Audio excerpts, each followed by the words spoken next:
and that one's recording, and that one will drop later after we're done, probably. Okay. Alright. Are we actually on we're on Facebook right now? Yeah, pretty much.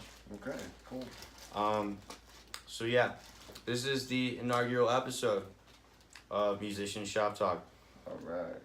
This is a show where basically we hang out with other musicians and we basically discover things. Musicians are usually into lots of other cool things anyways also, so you can meander into other topics, other ideas, other things. So, no matter what, we'll never ever, this is a First Amendment show. It's all about freedom of speech. We're never ever going to be influenced to say anything by anyone, no matter who does anything. We're always going to just basically just be people. We're going to be ourselves, and it's going to be a great time. It's usually just going to be a good conversation amongst friends. Like, basically, I'm not going to invite anybody onto this podcast that isn't already my friend. I know a lot of good musicians. Right. But we are live, and we're basically going to do everything. We were just listening to that Tyler, the Creator album. This is Nick Madonia. This is my best friend. How you doing? So, how long have we been best friends? Since, like 11, 12, 13 years old? No, man, it was like 14, 15? Yeah, 14. I remember I met you, you must have been playing Barry sax. Yeah. Yeah, back when you played Barry sax. You were actually good, pretty good. I remember you telling me that you never, like, read much, but you, like, were playing it by ear, like, or sometimes, something. Yeah. Sometimes you couldn't figure it out, yeah, or something. Yeah, sometimes I was having a hard time of reading, so... yo, tell me about that. It's just, I don't know, man. You just listen for the notes, I guess. You know? But I remember... I mean, it always helps when somebody else is actually playing the part next to you. Yo, back then you had the fucking hair that was, like... Yeah, I know. So fucking long. Those days, yeah. That was fucking hilarious. It's coming back if I don't see somebody soon. It was pretty fucking hilarious, to be honest. I know. And then... we all when had our phases. Were you playing drums, like, still at the time? Yeah, I got my first drum set when I was 12. Yeah. So anybody who isn't listening or is listening and isn't familiar, Nick is a wild ass fucking drummer. Actually, he's very, very talented. He's got pretty wicked ass chops, and I'd pretty much put him in any gig that needs a set drummer, basically. Well, pretty cool. Yeah. I haven't gigged in a long time, but... Yeah, but the thing is that, I mean, we all kind of grow and develop anyways. Yeah. I mean, you do fine when you've done musicals and stuff. You did those are professional level gigs when you've done those. Yeah. You've definitely handled those pretty well. But I mean, now we're at the point where you're trying to go Kanye on people. Yeah, yeah, right. Which is pretty fucking sick, in my opinion. Well, alright, the best thing, the thing that I could say is that more than anything, music is it's a great outlet for you to get, like, energy out or, like, whatever it is, man.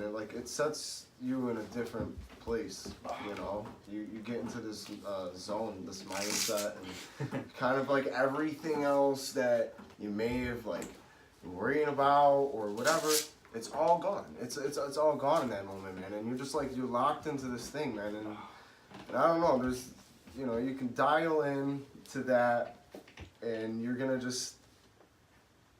just gonna understand why that for anything else you just do that shit for yourself, you know? It's like, yeah, I haven't played gigs in years, but dude, I have to play. You know, it's like, dude, you practice party, like man. It's like a drug, sort of. You know, you practice for real. You know? I mean, but you also hold down a stable job, which is the case for a lot of musicians. Sure. Who like have to like put it back to being on the side. Yeah, well, you gotta work. You know. Yeah, like I fucking Uber. Right now. Right, and then like maybe someday I'll have fuck you money and I won't Uber anymore. But like. Oh man, and I'm working on Chevys. So I'll never be out of work. Yeah. So they're good always shit. breaking down. So. I mean, but you were telling me the other day, you like, it's like, I love working on cars, but you're like, I wish I was just only working on my cars. Sometimes, you know. I hear what you're saying. Sometimes it's like, man, I got a laundry list on my own vehicle, and it's like I'm stuck fixing everybody else's, but Yeah, dude. I'm too cheap to pull the trigger on that shit anyway. But yo, it's just like musicians are not one trick pony people ever. No. Like they always have like something else that like stimulates their mindsets about music, so that they bring music. So you like probably bring like mechanical motor tools in your fucking head. I don't know, or something. I got a crescent wrench for this gig. Yeah, no, but like I've seen you. You have a sick pocket though too. Like you play very well. You're just a set drummer. You have like just like that. Like your bass foot is nice usually. I don't know. I'm just when when you're having a good day though and a bad day. Like if any musician. Yeah. Maybe out there listening right now, you know what I'm talking about. You basically like some days you get fucking smashed. Yeah, man. And you just like.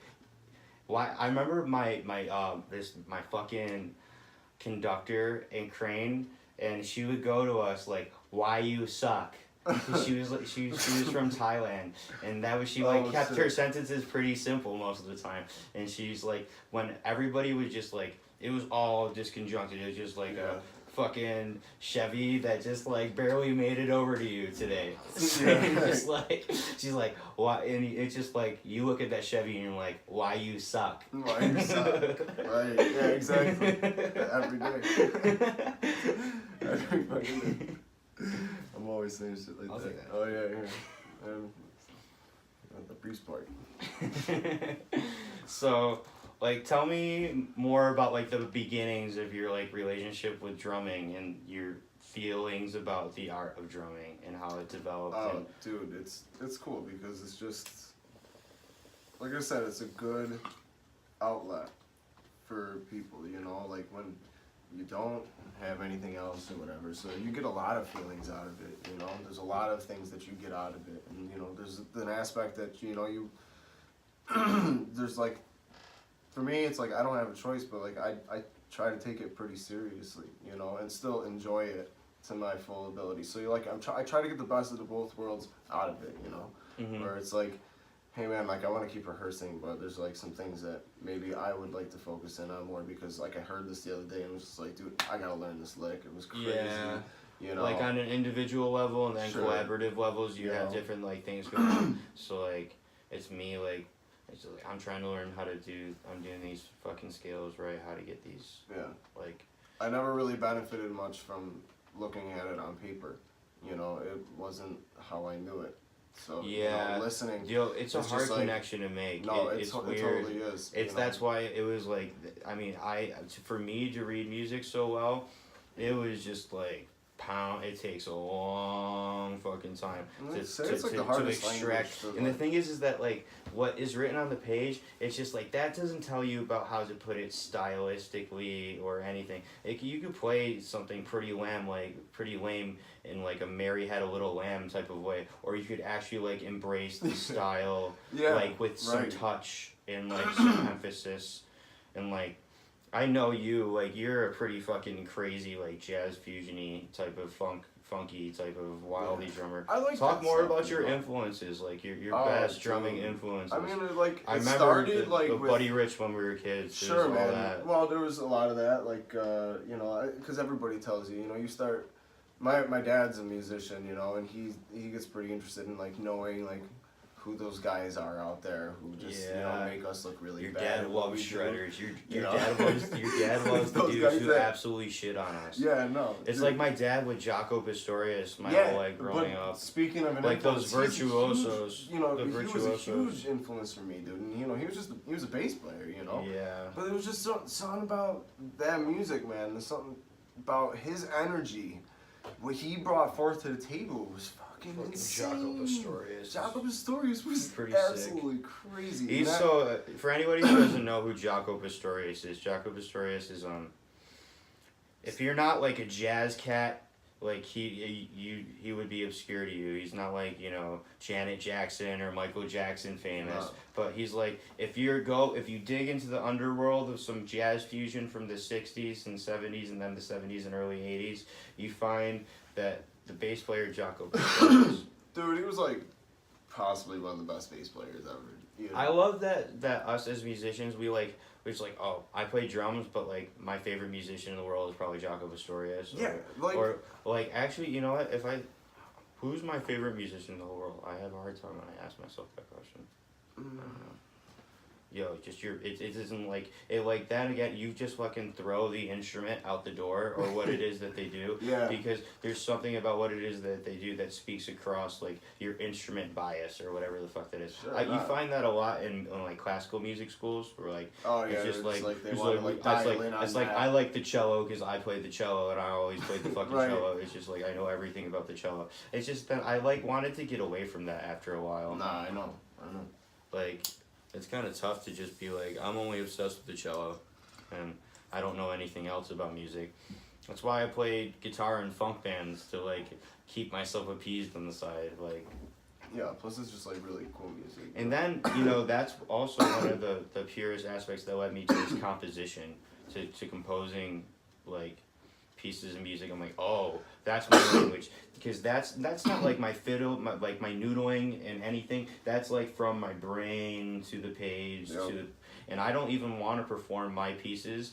Like, I'm writing a cello sonata. I don't want to perform the premiere of it. I want to be the composer and do that thing. Yeah. Like, I want to find another good cellist and elevate him. Like, I teach cello students. I have cello students, and I do my thing, and I advise people, and I think that I'm in that way a responsible, like, good person. As far as I've actually, one of my students, I've been writing recommendation letters for a kid that gets into college. Nice. I taught this kid at least a few lessons. He was on Facebook Live chat. He's from Nigeria. Oh, cool. And now me and I think him, I knew that. and me and my master's degree teacher at the time, we basically decided like we should try to get this kid into college, and I might write an article or something for that, like a Musician Teachers Association or something like that. But yo, you see this fucking full lotus like I got on right here? Yeah, it's nice.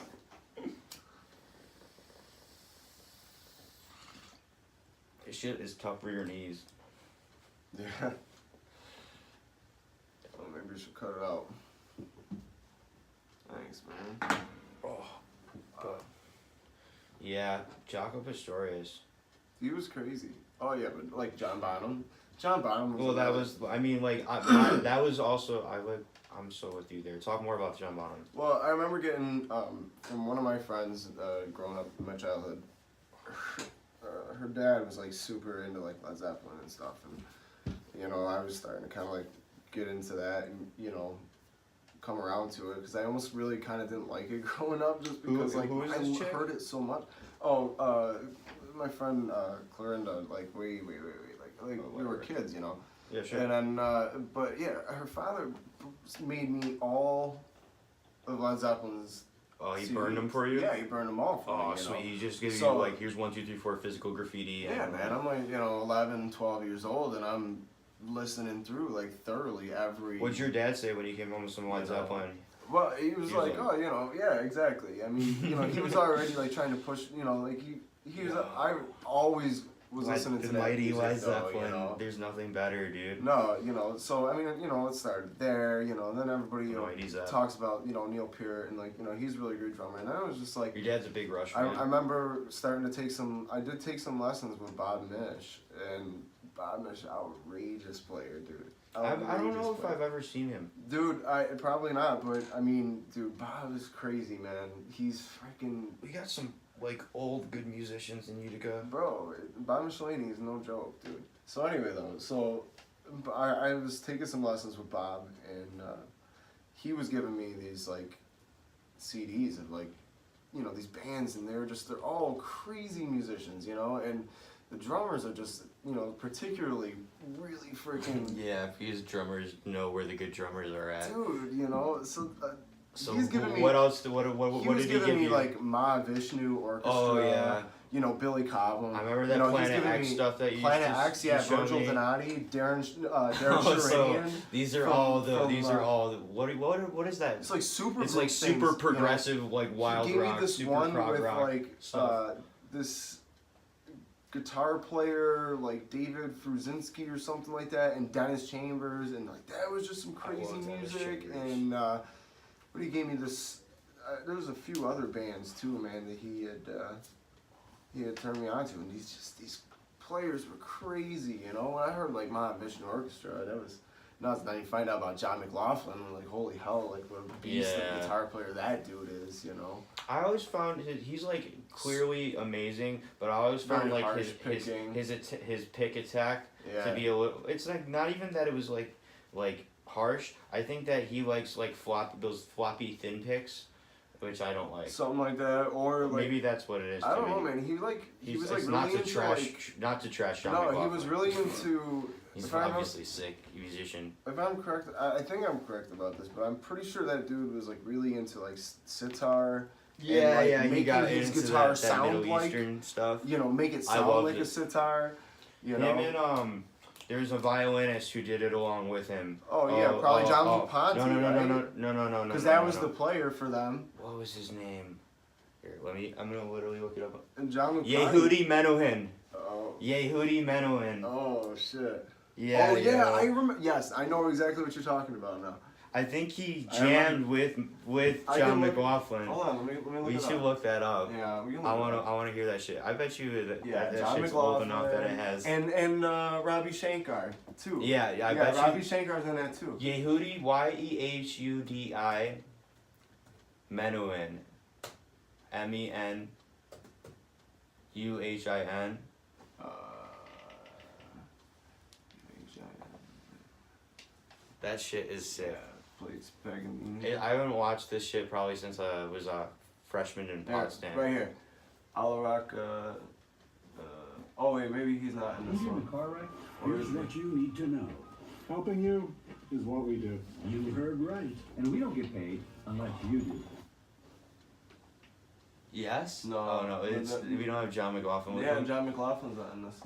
There's gotta be one. But it's like both of them did the same thing. I don't know if they did the same thing at the same oh, time. maybe not. You know what I'm saying? They both went, I think, in like study with Ravi Shankar or something like that. Yeah. But I don't know if they did it at the same time. You know what I'm saying? That would be ideal, but I don't Yeah. know if my memory's serving me correct. This is pretty cool stuff, though, man. Oh, I know. Yeah. I always knew some of it. Or I can look it up on my iPad. Okay. I mean, maybe it's not for everybody, you know. Yeah, who gives a fuck? I know. But it's just like it's one of those things, you know. I don't people give are a- just this like, show why isn't- do you-" This show isn't for what's for everybody. It's for what's for Right. musicians.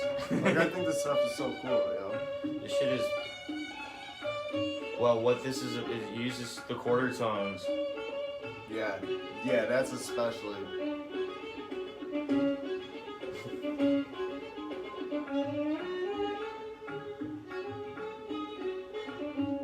Dude, what is that drum? What is that? What is the name I of don't that know drum? if those tablas. Is that a tabla? I think. Dude, yeah, like that is so boss, you know? You get the boom, like oh, that's so cool. Just make sure this is running still. Yeah, we got it. Everything's good. Oh yeah, Everything's still. We're still going. Is there any way that we watch this afterwards? Yeah. I didn't know if that's a possibility because it's like if it's live and that's it. No, yeah, like. You gotta record Well, it. no, the YouTube stream The is You- gonna be That good. won't stay though. The Facebook one won't. The Facebook one, I'm only ever going to post videos on the live stream. I'm never gonna post anything in between. There's literally a Musician South Talk page, and I'm never ever gonna post anything else. Yeah. This is a work in progress. Oh, dude, fucking 18 Right. minutes into the first episode, and we're listening to fucking sitars and shit like a bunch of fucking hippies. No, it's really cool stuff. I though. love it. No, I've always been a fan. It's like meditating, dude. The sitar is such a nice sounding instrument too. Like there's something about it. Everybody forgets to listen to the sitar when they're on acid. Oh yeah, right. It's like, yeah, that's definitely the expected thing.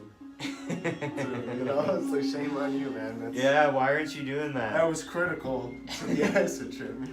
You had to have sitar, you blew it. Man. Yeah, man. Everybody always forgets that part. Yo, one time I meditated to like all 12 pitches though for like I remember hours. you geeked out on the fucking mushrooms at what was it, Mountain Jam? Yeah.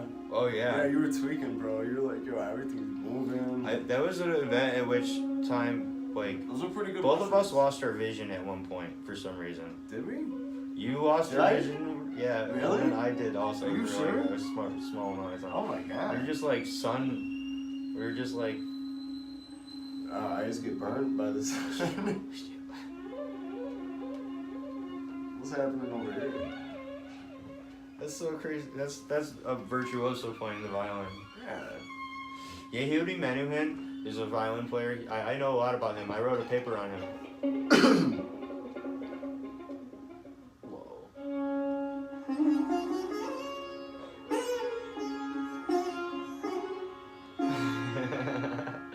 This is awesome. Wow. That's fucking 0 to 100, bro.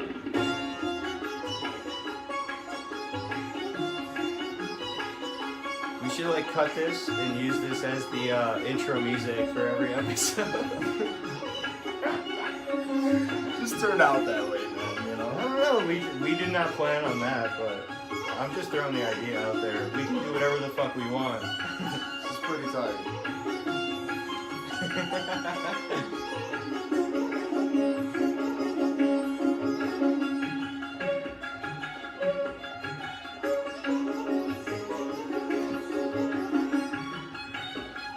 Dude.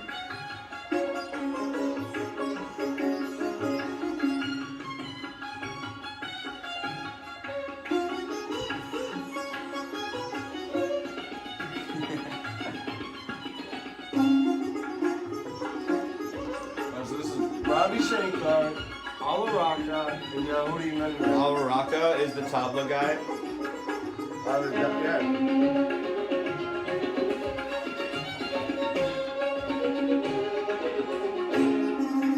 Yeah, he's like, dude, it's like, They're like have perfect ears and perfect technique, and they know how to copy each other exactly. They're both virtuosos.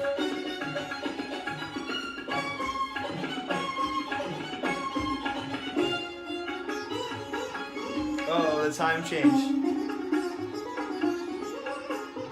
Oh shit. yeah, it gets crazy. Yo, what a jam, dude. Yeah, I listened to this like a couple times. Oh, the time changes are so nasty. Right. It's so. They have such complex rhythmic like systems in those places. Yeah. I remember your brother sending me those videos of those people doing all these fucking the wildest Talk T method. It's like the Talk T method. Like, TikTokies. yeah, like, yeah.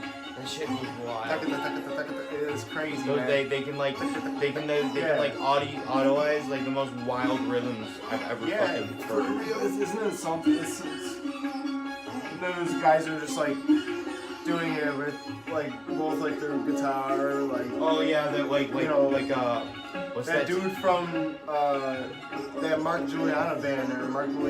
No, like George Benson.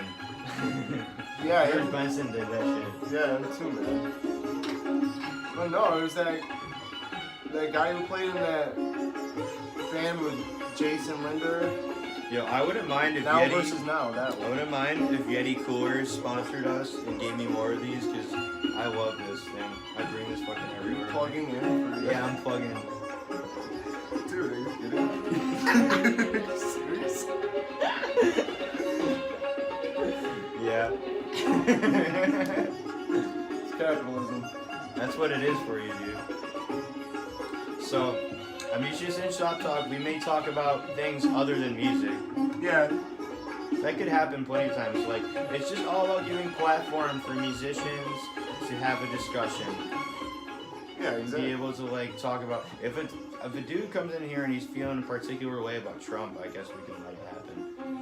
And, like, he happens to be, like, a trumpet player who's really sick and, you know, wants to talk about Miles Davis, then maybe plug Trump for, like, 5 minutes. We gotta be careful about playing like Tyler's stuff because that shit is brand new and like you can get banned for like Wow. yo you gotta he has rights to his stuff. You gotta be careful about playing other people's content on your show.